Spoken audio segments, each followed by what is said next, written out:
नमो भगवते वासुदेवाय ओम नमो भगवते वासुदेवाय ओम नमो भगवते वासुदेवाय एक उन्दे तु शारदावलाया सुवस्त्रिताया बिना वर्धनिकाया श्वेत पद्मासना या ब्रह्माचु संग्री शामां पातु सरस्वती भगवती निषेध। ओम श्री परमात्मने ओम श्री परमात्मने ओम श्री परमात्मने नमः। जय हिंद, जय भारत। आप सबका स्वागत है। मैं रामलेश आप लोग से निवेदन करता हूँ, चैनल को सब्सक्राइब करें, लाइक करें, शेयर करें। सत्य के साथ, सनातन के साथ, धर्म के साथ, विचार के साथ, बुद्धि के साथ, विश्वास के साथ, परंपरा के साथ, अपनों के साथ, परायों के साथ, राष्ट्र के साथ, जीवन के साथ और मरण के साथ हम लोग कहीं न कहीं प्रत्यक्ष या परोक्ष रूप से सत्य के साथ रहें, सनातन के साथ रहें, धर्म के साथ रहें। धर्म एक था, एक है, एक ही रहेगा। हम लोग धर्म को जब से अधर्म मानना शुरू कर देंगे तब से पाप बढ़ जाएगा। धर्म धर्म होता है, अधर्म अधर्म होता है। अधर्म को जिस दिन धर्म कहने लगेंगे पाप बढ़ जाएगा। अधर्म को अधर्म समझने लगेंगे तो पाप बढ़ जाएगा। अधर्म को अधर्म कहिए। अधर्म जो लोग करते हैं उसे अधर्म का तो नाश करने की बात हम सबों को बोलना नहीं, करना भी है। प्रत्यक्ष रूप, परोक्ष रूप से, तन मन धन से, तीन तरह से जो है हम अधर्म का नाश कर सकते हैं। तभी जाकर के तन से, शरीर से, मन से, विचार से और धन से, पैसे से भी विनाश कर सकते हैं अधर्म का। तभी प्राणियों में सद्भावना आएगा, विश्व का कल्याण होगा, मानवता की रक्षा होगी। शुरू करते हैं आज हम लोग श्रीमद् भागवत गीता के अध्याय 3 की दोहा 10, 11, 12 को पूर्ण करेंगे। पहले संस्कृत भाषा में, बाद में इसका हिंदी अनुवाद करेंगे। सहयज्ञा प्रज्ञा सृष्टा प्रोवाच प्रजापते अनेन प्रवविष्यध्यमेध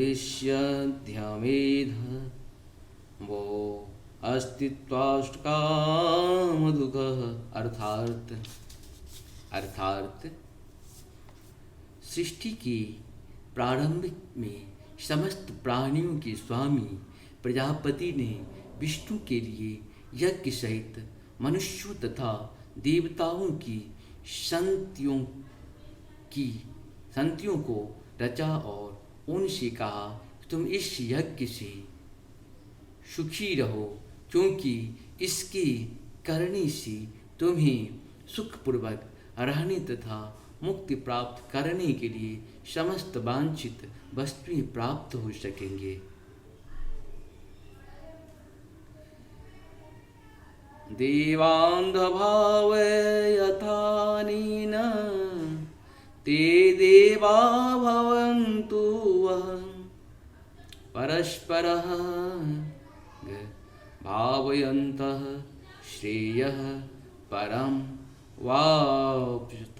अर्थात यज्ञों के द्वारा प्रसन्न होकर देवता तुम्हें भी प्रसन्न करेंगे और इस तरह मनुष्य तथा देवताओं के मध्य सहयोग में सबों को संपन्नता प्राप्त होगी।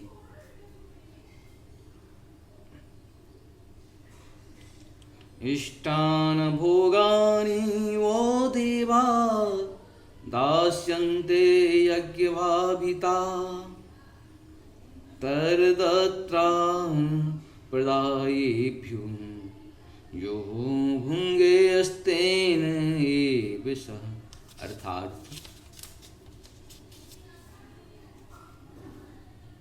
जीवन की विभिन्न आवश्यकताओं की पूर्ति करने वाले विभिन्न देवता यज्ञ संपन्न होने पर प्रसन्न होकर तुम्हारी सारी आवश्यकताओं की पूर्ति करेंगे।